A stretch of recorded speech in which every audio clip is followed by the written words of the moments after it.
إن الحمد لله نحمده ونستعينه ونستغفره ونعوذ بالله من شرور أنفسنا ومن سيئات أعمالنا من يهده الله فلا مضل له ومن يضلل فلا هادي له وأشهد أن لا إله إلا الله وحده لا شريك له وأشهد أن محمدا عبده ورسوله يا أيها الذين آمنوا اتقوا الله حق تقاته ولا تموتن إلا وأنتم مسلمون يا أيها الناس اتقوا ربكم الذي خلقكم من نفس واحدة وخلق منها زوجها وبث منهما رجالا كثيرا ونساء واتقوا الله الذي تساءلون به والأرحام إن الله كان عليكم رقيبا يا أيها الذين آمنوا اتقوا الله وقولوا قولا سديدا يصلح لكم أعمالكم ويغفر لكم ذنوبكم ومن يطع الله ورسوله فقد فاز فوزا عظيما أما بعد فإن خير الحديث كتاب الله وخير الهدي هدي محمد صلى الله عليه وسلم وشر الأمور محدثاتها وكل محدثة بدعة وكل بدعة ضلالة وكل ضلالة في النار. أعوذ بالله من الشيطان الرجيم. بسم الله الرحمن الرحيم. يا أيها الذين آمنوا كتب عليكم الصيام كما كتب على الذين من قبلكم لعلكم تتقون. دینی بھائیوں، اسلامی ماں اور بہنوں، اللہ تعالیٰ نے ہم سارے ایمان والوں کو، ساری امت محمدیہ کو خطاب کر کے فرماتا ہے کہ مومنوں، تم پر رمضان کے مہینے کا روزہ فرض کیا گیا ہے، اور تم ہی پر نہیں، تم سے پہلی جتنی امتیں آئیں ان پر بھی روزہ فرض کیا گیا تھا. روزے کے فرض کرنے کا، اس عبادت کو لاگو کرنے کا مقصد اللہ تعالیٰ بتاتا ہے لعلکم تتقون، تاکہ تم تقوی والے ہو جاؤ، تاکہ تم اللہ تعالیٰ کے حکم کے فرما بردار بن جاؤ، تمہارے اندر اللہ کے حکم کی فرما برداری کرنے کی تمہارے اندر صلاحیت پیدا ہو جائے. اس سے ثابت ہوتا ہے کہ تقوی کا ایک بہت بڑا سورس ہے، بہت بڑا ذریعہ ہے. اس سے تقوی حاصل کرنے میں مدد ملتی ہے، اور تقوی اصل ہے، کیونکہ اللہ تعالیٰ نے تقوی کی بنیاد پر متقیوں کے لیے اللہ نے جنت بنائی ہے. جنت متقیوں کے لیے ہے، اور متقی کہتے ہیں اللہ نے جن چیزوں کا حکم دیا ان کی فرما برداری کرنے والوں کو، اور جن چیزوں سے روکا ہے ان سے بچنے والوں کو. اور یہ ذہن بن جائے، اس طرح کی بندے کی طبیعت بن جائے کہ وہ جو حکم ہے اس کی فرما برداری کرے گا، جس سے روکا گیا اس سے بچے گا. تو یہ صلاحیت اور یہ قوت یا یہ پاور، اللہ تعالیٰ فرماتا ہے کہ یہ پاور تمہارے پاس، تقوی کا پاور، کہ تم برائیوں سے اپنے آپ کو روک لو. اس کے بہت سے ذریعے ہیں، ان میں ایک بہت بڑا ذریعہ یہ رمضان کا روزہ ہے. یہ روزہ ہے کیوں؟ بندہ دنیا میں جو اس کی لذیذ چیزیں ہیں، ہمارے آپ کے نزدیک کن میں ہمیں لذت ملتی ہے؟ ہمیں لذت ملتی ہے کھانے پینے کی چیزوں میں، ہمیں لذت ملتی ہے شہوات میں. ہم اللہ کے حکم کی اور اس کی رضا کی خاطر، اس کے حکم کی فرما برداری میں اس کی رضا کی خاطر یہ لذت کی اور شہوت کی چیزیں جو ہمارے لیے بہت محبوب ہیں، بڑی چاہت ہے، ان سے ہم اپنے آپ کو روک لیتے. جب بندہ اللہ کو راضی کرنے کے لیے اللہ کی چاہت کو اور اللہ کی رضا کو، اللہ کی مرضی کو اپنی مرضی پر ترجیح دے دیتا ہے، تو گویا کہ اس کے اندر یہ صلاحیت پیدا ہوتی ہے کہ وہ جہاں بھی دیکھے گا کہ اللہ کی مرضی کا عمل ہے وہاں آگے آ جائے گا، اور جہاں دیکھے گا کہ اللہ کی مرضی کے خلاف ہے وہاں رک جائے گا.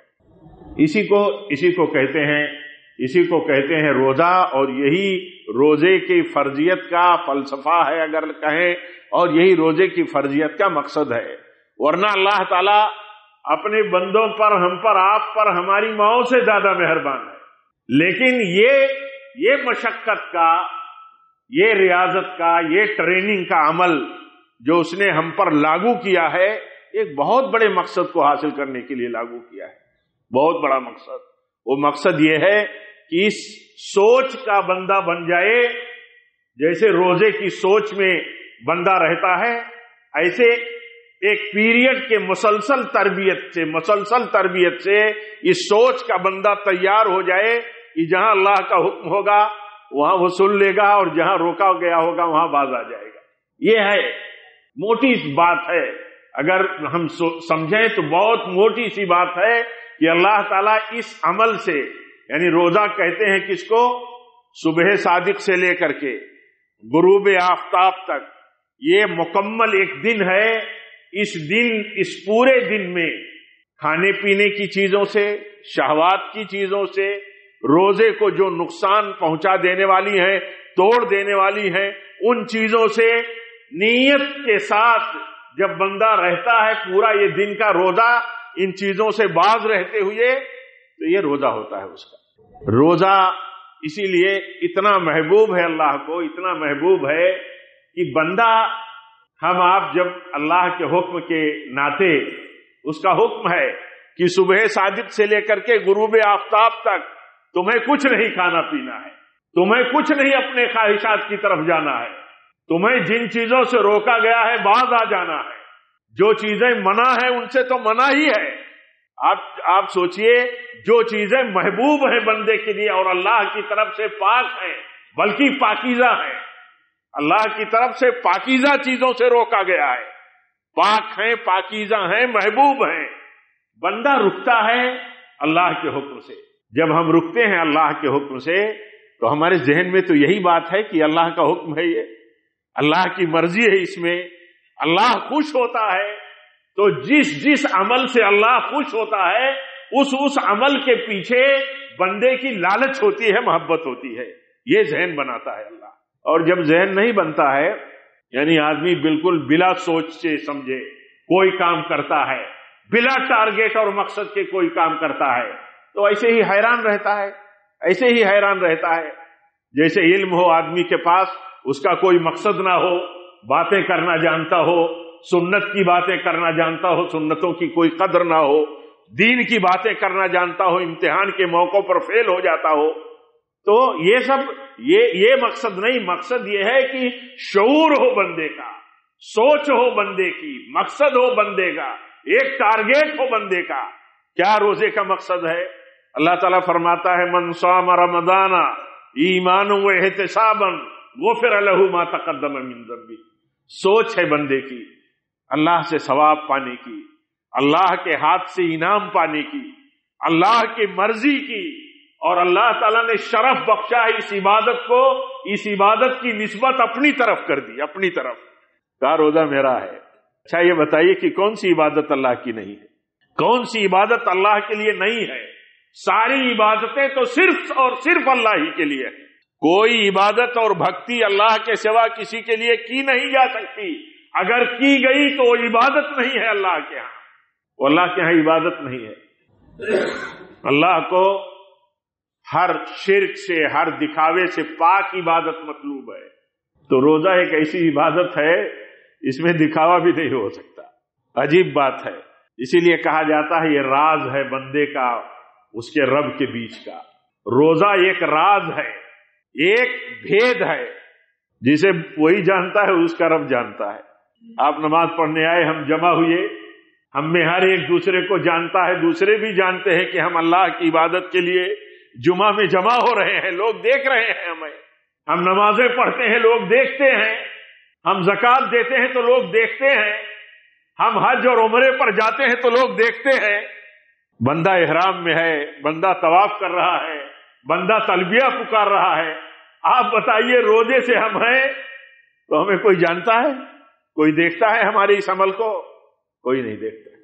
ہم روزے سے ہیں، اسی میں کتنے بھائی مسافر ہو سکتے ہیں جن کے لیے روزہ رکھنا ضروری نہیں بلکہ بہتر ہے کہ روزہ نہ رکھیں، لیکن روزے داروں کو کوئی روزے کا عمل نہیں دیکھتا، روزے داروں کا کوئی عمل روزہ کوئی نہیں دیکھتا، یہ ایسا عمل ہے۔ اسی لیے یہ خصوصیت ہے، اس عبادت کی خصوصیت یہ ہے کہ اس عبادت کو عبادت کرنے والے عابد اور روزے دار کو دوسرے عبادت کرنے والے خود نہیں دیکھتے، یہ رب العالمین ہی دیکھتا ہے۔ اسی لیے ساری عبادتیں رب العالمین کے لیے ہیں، اس میں عبادتیں تو اسی کی ہوتی ہیں اور اسی کے لیے خاص ہیں، لیکن روزے کو خصوصیت دیا، روزے کو خصوصیت دیا، کہا کہ یہ میرے لیے ہے۔ اللہ تعالیٰ نے فرمایا یہ میرے لیے ہے۔ اور روزے دار بندہ جب محبت سے، شوق سے، اللہ کی رضا کی خاطر اپنی خواہشات، لذات اور اسی طرح محبوب اور مشتاق چیزوں سے دور رہتا ہے، جس سے اس کو شوق ہے، لگاؤ ہے۔ بعض لوگ ملتے ہیں تو کہتے ہیں ہمیں دنیا میں، بعض بھائی ملے تو کہتے ہیں ہمیں دنیا میں اگر کسی چیز کا شوق ہے تو کھانے کا شوق ہے، کھانے کا شوق۔ میں چاہتا ہوں اچھے سے اچھا، لذیذ سے لذیذ کھانا کھاؤں۔ کھانے کا شوق بھی بہت عجیب شوق ہے، عجیب آدمی کو لگاؤ ہوتا ہے کھانے سے، وہ نو بنو طرح طرح کے کھانے اور ڈش کی سوچ رکھتا ہے، لیکن اللہ تعالیٰ نے حکم دیا کہ تمہیں نہیں کھانا ہے۔ اور جب ہم اللہ کے حکم اور اس سے عبادت کی محبت میں اس سے باز رہتے ہیں اور مقصد اللہ کی رضا ہوتی ہے تو ذہن بنتا ہے، ذہن بنتا ہے۔ یہ ذہن ہی بنانا چاہتا ہے، تیاری کرنا چاہتا ہے رب العالمین، کہ ہر وقت تم تیار رہو، یہ رب العالمین کا حکم ہے۔ کہیں تمہارا نفس تمہارا ایسا بن جائے جو قبولیت حق کے لیے تیار رہنے والا بن جائے۔ یہ دل تیار رہنا چاہیے، آدمی کا دماغ، آدمی کے جذبات، آدمی کی اپنی عقل اور اس کا رجحان، اس کا نیٹ ورک اسے کبھی کبھی کیا اکثر وہ شریعت سے دور کر دیتا ہے۔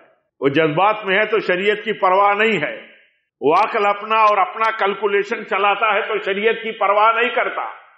تو شریعت کی پرواہ کرنے والا بندہ جب اس مہینے کی ایک مکمل مہینے کی تربیت سے گزر جاتا ہے تو اس کے اندر یہ چیز پیدا ہوتی ہے، اس کا جذبہ اچھا ہے، اس کی نیت اچھی ہے اور اس کا مقصد ہے اللہ تعالیٰ کی رضا، اس کا مقصد ہے اللہ تعالیٰ کی جنت، تو اس کے اندر صلاحیت پیدا ہو جاتی ہے جذبات کو کنٹرول کرنے کی۔ جذبات کو کنٹرول کرنے کی اگر صلاحیت نہیں ہے بندے کے اندر تو بندہ کمزور ہے، بندہ کمزور ہے۔ جب شریعت کے سامنے ہم کنٹرول نہ کر سکیں اپنے آپ کو تو ہمیں ماننا چاہیے کہ ہم کمزور ہیں، اور جب ہم کمزور ہیں تو بندے ہیں ہم، ہمارے ہاں ہر انسان کے ہاں جذبات ہوتے ہیں، لیکن جذبات کو کنٹرول کرنے کے لیے اللہ نے شریعت دیا ہے، جذبات کو کنٹرول کرنے کے لیے اللہ نے عقل دیا ہے، اور عقل کو کنٹرول کرنے کے لیے اللہ نے شریعت دیا ہے۔ یہ بہت سے لوگ ایسے ہوتے ہیں جو ایسا لگتا ہے کہ کتنے لاجیکل ہیں، کتنے عقل مند ہیں، لیکن ان کے لیے نصیحت یہ ہے کہ اپنی عقلوں کو اور اپنے لاجک کو دیکھو شریعت کے مطابق ہے کہ نہیں، اسے شریعت پر پیش کیا جائے گا، کیونکہ عقل بھی بیمار ہوتی ہے جیسے دل بیمار ہوتا ہے، آدمی کی عقل بھی بیمار ہو جاتی ہے جیسے دل بیمار ہوتا ہے۔ بیمار دلوں کو دیکھو، کیسے کیسے حرکتیں، کیسے کیسے عمل، کیسے کیسے نظریات، کیسے کیسے پاکھنڈی خیالات لے کر کے چلتے ہیں، لیکن یہ کہ جب بندہ دین پر ہوتا ہے تو دیکھتا ہے یہ عقل جو ہے یہ شاید یہ سلیم نہیں رہ گئی، یہ عقل فاسد ہو گئی۔ تو ان سب چیزوں کو کنٹرول کرتا ہے یہ ہمارا عمل اور اللہ تعالیٰ کی یہ عبادت، اسی عبادت سے بندہ اپنے آپ کو کنٹرول کرتا ہے۔ دیکھیے رمضان کا مہینہ آیا، نبی صلی اللہ علیہ وسلم اپنے صحابہ کو مخاطب فرماتے ہیں، آپ صلی اللہ علیہ وسلم فرماتے ہیں تمہارے اوپر ایک ایسا مہینہ آ گیا، آج ہمارا یہ رمضان المبارک کا پہلا دن ہے، یہ مہینے کی شروعات ہو گئی۔ آپ فرماتے ہیں تم پر ایک مبارک مہینہ ایسا آ گیا جس کا روزہ تم پر اللہ تعالیٰ نے فرض کر دیا ہے۔ اب اس کی خوبی بیان فرماتے ہیں آپ فرماتے ہیں اس مہینے میں آسمان کے دروازے کھول دیے جاتے ہیں، جہنم کے دروازے بند کر دیے جاتے ہیں، اور آپ فرماتے ہیں اس میں ایک رات ایسی ہے جو 1000 مہینے کی راتوں سے بہتر ہے۔ ایک رات، آپ فرماتے ہیں جو اس رات سے محروم ہو گیا وہ بہت بڑا محروم ہے۔ رمضان آیا، نبی صلی اللہ علیہ وسلم نے دیکھیے کیسا حوصلہ دیا اور کس طرح اس کی خصوصیت بیان کی۔ لالچ ہو، محبت ہو، شوق پیدا ہو جائے، جب بندے کو شوق پیدا ہو جاتا ہے اللہ کی عبادت اور عمل کا، تو ہر جگہ اس کا شوق نمایاں رہتا ہے، جذبات جو ہے اس کے دین پر غالب نہیں، اس کی سوچ پر اور اس کے دین پر غالب نہیں ہو پاتے۔ کبھی کبھی دین کے نام پر بھی جذبات ہوتے ہیں جو دین کے خلاف ہوتے ہیں۔ دین کے نام پر جذبات، اس کو دلیل سے اگر سمجھنا ہو تو دیکھیے کہ جریج بنو اسرائیل کا ایک بہت بڑا عابد انسان تھا، بہت بڑا نیک انسان تھا۔ ایک عبادت خانہ بنایا تھا، کٹیا، اسی میں وہ عبادت کرتا رہتا تھا، سب سے الگ تھلگ ہو کر کے۔ اس کا طریقہ تھا اور اس نے اپنے عبادت خانے میں اپنی عادت بنا رکھی تھی۔ ایک دن جریج کی ماں آتی ہے، اسے پکارتی ہے، جریج۔ اب دیکھیے وہ اسے نہیں پتا ہے، اسے معلوم ہونا چاہیے جیسے ہم کو اور آپ کو معلوم ہونا چاہیے دنیا کی باتیں، دنیا کی سیاستیں، دنیا کے نقطوں پر، دنیا کے ایک ایک ایشو پر ہم اتنی باتیں کرتے ہیں، لیکن دین کے مسئلے میں ایسا لگتا ہے کہ ہم اسی حدیث کے مصداق ہیں عام طور پر، جس میں آپ نے فرمایا تھا عالم باسرار الدنیا وجاہل باسرار الاخرہ۔ دنیا کے ایک ایک راز، ایک ایک سر، ایک ایک نقطے کا ماہر ہے، اور جو آخرت میں کامیابی کے مسائل ہیں ان سے بالکل غافل ہے، جاہل ہے، لا علم ہے۔ تو دیکھیے عبادت میں جریج لگا ہے، عبادت میں اللہ کے نبی صلی اللہ علیہ وسلم نے واقعہ بیان فرمایا۔ آپ نے فرمایا کہ جب ماں آئی جریج کی اور آواز دیا تو اب وہ نفلی نماز پڑھ رہا ہے، سوچتا ہے کیا کروں، ماں کی بات پر لبیک کہوں کہ نماز جاری رکھوں۔ نماز جاری رکھا دل میں سوچتے ہوئے، ماں چلی گئی۔ پھر دوبارہ ایسے ہی ہوا، پھر اسی حالت میں تھا یہ عبادت کے، پھر ماں آئی، آواز دی، اور جریج اب اس میں کہ میں کیا کروں، نماز چھوڑ دوں، ماں کی بات سنوں کہ نماز جاری رکھوں۔ دیکھیے عبادت کے عمل میں ہے، عبادت کے عمل میں ترجیحات ہوتی ہیں، کون سا عمل کب چھوڑا جائے گا۔ ایک بیوی کو اس کا شوہر کہتا ہو وہ نفلی روزے میں ہے کہ تو روزہ چھوڑ دے، تو اسے چھوڑنا ہے۔ آپ کی جماعت کھڑی ہو گئی، آپ نفلی نماز پڑھ رہے ہیں، آپ کو چھوڑنا ہے۔ بعض عبادت، بعض عمل ایسے ہوتے ہیں جو واجب ہوتے ہیں، اور اسی کے مقابل میں ساتھوں ساتھ چلنے والا اگر کوئی عمل نفلی ہے اور دونوں میں سے ایک کے لیے حکم ہے تو جو واجب ہے بر وقت کرنے کے لیے جو حکم ہے، تو کیا فرض کو چھوڑ کر کے نفل پڑھتے رہیں گے؟ جیسے ہمارے بھائیوں کی ایک بڑی تعداد ہے، صبح کی فجر ہوتی ہوگی اور اگر وہ 2 رکعت فجر کی سنت نہیں پڑھے تو وہ سنت جاری رکھیں گے۔ موٹا سا مسئلہ ہے، دماغ میں آنے والا مسئلہ ہے، اور نبی صلی اللہ علیہ وسلم کی صراحت کے ساتھ حدیث ہے کہ جب فرض نماز کے لیے اقامت کہہ دی جائے تو اس وقت کوئی نماز نہیں پڑھی جائے گی، اس وقت وہی نماز پڑھی جائے گی جس کے لیے اقامت کہی گئی، یعنی فرض نماز میں بندے کو شامل ہونا ہے۔ تو فرض نماز ہوتے ہوئے نفل نہیں پڑھی جا سکتی۔ کتنے دیندار ایسے ہیں، ہم میں دیکھیں کتنے دیندار ایسے ہیں، ہمارے نوجوان دیکھیں کتنی دینداری ہے ان کے ہاں، لیکن وہ دیکھیں کہ انہیں اپنے ماں باپ کی باتوں کی کوئی پرواہ ہے؟ کیسی دینداری ہے، کیسی دینداری ہے۔ سبق ہے اس واقعے میں اتنا بڑا کہ جریج نفلی نماز کی حالت میں ہے اور ماں آ کر کے بلا رہی ہے، 3 دن یا 3 بار کا یہ واقعہ ہو گیا۔ ماں کہتی ہے اللہ اس بیٹے جریج کی اس وقت تم موت نہ دے، اس وقت تک موت نہ دے جب تک یہ کسی بدکار عورت کی جال میں نہ پھنس جائے۔ یہ جذبات ہوتے ہیں، جو ہمارے جذبات ہوتے ہیں ان کو دیکھنا چاہیے کہ وہ شریعت کے دائرے میں ہیں، شریعت ان کو کنٹرول کرتی ہے کہ نہیں، کہ شریعت سے باہر جا رہے ہیں۔ اور میں آپ سے ذکر کرتا رہتا ہوں موقع بموقع کہ دیکھیے اللہ کے نبی صلی اللہ علیہ وسلم کی جب وفات ہوئی ہے تو اس سے بڑا حادثہ صحابہ کے لیے کوئی اور نہیں تھا، اس سے بڑا حادثہ کوئی اور نہیں تھا۔ اور اسی بیچ میں اگر یہ بات کہہ دی گئی کہ آپ کی موت نہیں ہوئی تو ان کے دل کی بات تھی، ان کے جذبے کی، ان کے خواہش کی بات تھی کہ آپ کی موت نہ ہوئی ہو۔ لیکن موت تو اللہ کی سنت ہے، آپ سے پہلے جتنے نبی آئے سب کو موتیں آ گئی، سب کو موت آئی تو آپ کو بھی آنی تھی۔ لیکن جذبہ کیا کہہ رہا تھا؟ جذبات کیا تھے؟ تو جذبات کو حقیقت اور سچائی کی اور دلیل اور شریعت کے تابع کرنا چاہیے۔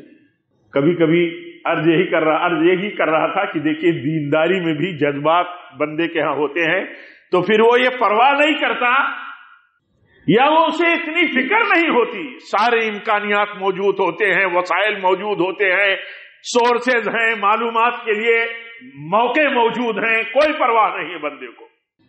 اب جریج کے لیے بد دعا کر دیا ماں، اور ہمیں معلوم ہے پیارے نبی صلی اللہ علیہ وسلم نے ہمیں یہ بات بتائی ہے کہ ماں باپ کی دعائیں اور بد دعائیں دونوں قبول ہوتی ہیں اللہ کے۔ اگر یہ احساس رہے ہمیشہ زندہ، ہمیشہ آدمی فکر مند ہو اور ہمیشہ آدمی لالچی ہو۔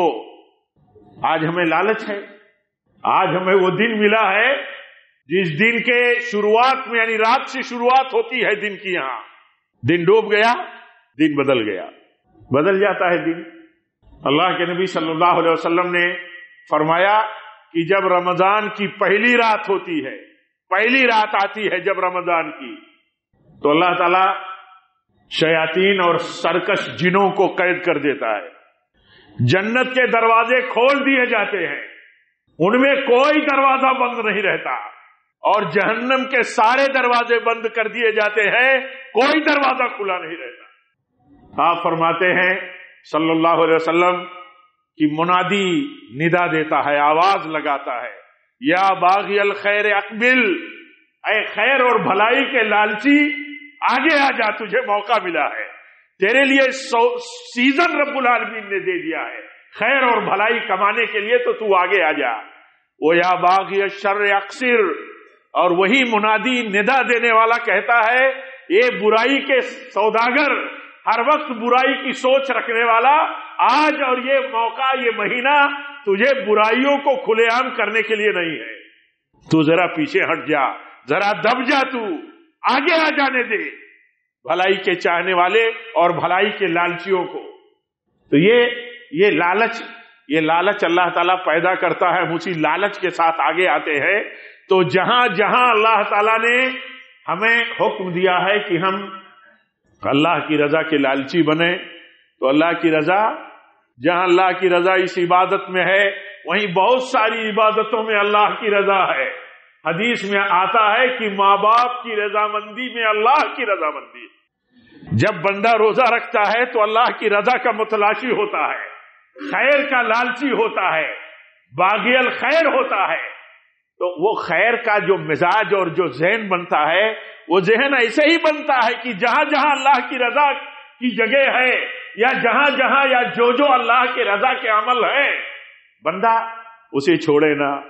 جنت کے لیے ہم کرتے ہیں، حدیث میں آتا ہے تمہارے ماں باپ جنت کے دروازہ ہیں، تمہارے ماں باپ جنت کا دروازہ ہیں، جو چاہے جنت کے دروازے کی حفاظت کرنا تو حفاظت کر لے، جو چاہے ضائع کرنا تو ضائع کر دے۔ ہم سب اولاد ہیں، ہم سب اولاد ہیں ایک ماں باپ کی، ہم سب اولاد ہیں، اور ہم سب آج اس مبارک مہینے کے پہلے دن کتنے شوق، محبت اور جذبے کے ساتھ اللہ کی رضا، اس کی فرما برداری کے لیے آگے آئے۔ تو اللہ تعالیٰ اس سے ہمیں ہر جگہ فرما برداری کا ذہن دینا چاہتا ہے، سوچ دینا چاہتا ہے۔ یہی سوچ اللہ تعالیٰ کی رضا اور فرما برداری کی ہر جگہ ہو، ورنہ ایسا نہ ہو کہ ایک عبادت میں تو خوب آگے بڑھے ہیں اور دوسری عبادتوں کی کوئی پرواہ نہیں ہے۔